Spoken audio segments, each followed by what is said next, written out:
حنین 6 سال کی معصوم ہنستی کھیلتی اور اپنے ماں باپ کی اکلوتی بیٹی تھی۔ ایک شام شہر سے واپسی پر ان کی کار کا ایک تیز رفتار ٹرک سے ایکسیڈنٹ ہو گیا۔ ماں باپ تو بچ گئے مگر ان کی بیٹی وہیں دم توڑ گئی۔ کئی عرصے تک ماں بیٹی کے غم میں نڈھال رہی۔ وہ سارا دن قبرستان میں اپنی بیٹی کی قبر کے پاس بیٹھی رہتی۔ ایک دن ان کے سامنے ایک بوڑھی عورت آئی۔ اس نے انہیں مشورہ دیا، اگر تم چاہو تو بچی کو ہمیشہ کے لیے اپنے پاس رکھ سکتے ہو، لیکن اس کے لیے اسے کسی شے میں قید ہونا ہوگا، مثلاً گڑیا۔ اس نے انہیں تفصیل دیتے ہوئے بتایا کہ میں آپ کی بیٹی کی روح کو ایک گڑیا میں ڈال سکتی ہوں جس سے آپ کی بیٹی ہمیشہ کے لیے آپ کے پاس رہے گی۔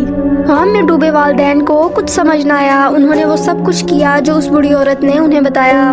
ایک پرانی ہاتھ سے سلی ہوئی کپڑوں کی گڑیا لائی گئی۔ بچی کا لباس اسے پہنایا گیا۔ گڑیا کو ہاتھ میں تھام کر ایک مخصوص وقت پر کچھ پرانے کلمات دہرائے گئے، یعنی اس گڑیا پر تنتر منتر کیے گئے، اور پھر جیسے سب کچھ رک ہی گیا ہو۔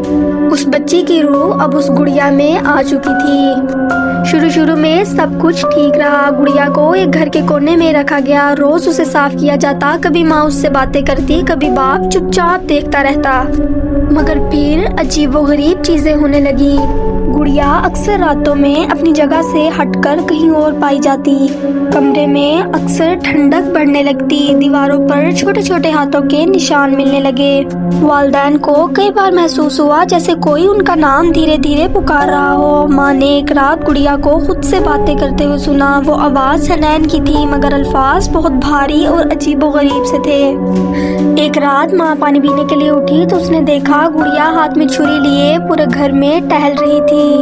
وہ سب اسے بہت عجیب لگا کیونکہ حنین کو تو چھریوں اور ان چیزوں سے بہت ڈر لگتا تھا۔ ماں اس سے بات کرنے کے لیے بڑھی مگر اس نے خود کو کمرے میں بند پایا اور گڑیا آہستہ آہستہ چھری لے کر اس کی طرف بڑھ رہی تھی۔ اس نے چیخنے کی کوشش کی مگر آواز نہ نکلی۔ صبح دروازہ کھلا تو ماں بے ہوش پڑی تھی۔ گڑیا پلنگ پر لیٹی ہوئی تھی، بالکل ویسے ہی جیسے حنین سوتی تھی۔ انہیں بتایا گیا کہ روح اب قابو سے باہر ہو چکی ہے۔ اس کا دروازہ کھول دیا گیا مگر بند کرنا بہت مشکل ہے۔ ایک آئینہ اور ایک مخصوص لکڑی کی الماری منگوائی گئی اور اس پر تنتر منتر کر کے گڑیا کو آئینے والی الماری میں بند کر دیا گیا۔ کلمات پڑھے گئے، چاروں طرف نمک اور سرخ دھاگے لپیٹے گئے اور پھر وہ گھر چھوڑ دیا گیا۔ اس گھر کو ہمیشہ کے لیے تالا لگا دیا گیا۔ 15 سال بعد ایک نئی فیملی وہاں آ کر بسی۔ ایک چھوٹی بچی جو 9 سال کی تھی۔ اس کے والدین دونوں ڈاکٹر تھے، پڑھے لکھے، سائنس پر یقین رکھنے والے۔ چھوٹی بچی کو ایک دن کھیلتے کھیلتے اسٹور کی پرانی الماری مل گئی۔ اس نے الماری کھولی تو اس میں ایک پرانی گڑیا پڑی تھی۔ نورین نے دروازہ کھولا اور گڑیا کو ہاتھ میں پکڑ لیا مگر اس کے بعد سب کچھ بدل گیا۔ نورین کے چہرے پر ایک عجیب سی مسکراہٹ پھیل گئی، ایسے جو اس کی عمر سے میل نہیں کھاتی تھی۔ اگلے چند دنوں میں چیزیں بدلنے لگی۔ نورین آہستہ آہستہ تنہا رہنے لگی، اپنے کمرے میں باتیں کرتی جیسے کوئی دوسرا بھی موجود ہو۔ والدین نے سمجھا شاید امیجنیشن کر رہی ہے۔ پھر ایک رات کچن میں آگ لگ گئی۔ نورین کی ماں نے جب گیس بند کرنے کی کوشش کی تو دروازہ خود بخود بند ہو گیا، اندر سے تالا لگ گیا۔ چیخیں گونجتی رہیں، دھواں پورے گھر میں پھیل گیا۔ جب تک لوگ پہنچے شعلے صرف خاک چھوڑ چکے تھے۔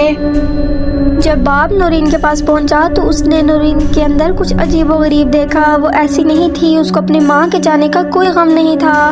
وہ بس مسکرا رہی تھی، یوں لگ رہا تھا جیسے اس نے ہی اس کی ماں کا قتل کیا ہو۔ چند دنوں بعد باپ بھی ہارٹ اٹیک سے مر گیا۔ پولیس نورین کو لے گئی۔ انہوں نے نورین کو ایک شیلٹر میں بھیج دیا مگر چند ہی دنوں میں نورین اپنی گڑیا کے ساتھ وہاں سے بھاگ گئی۔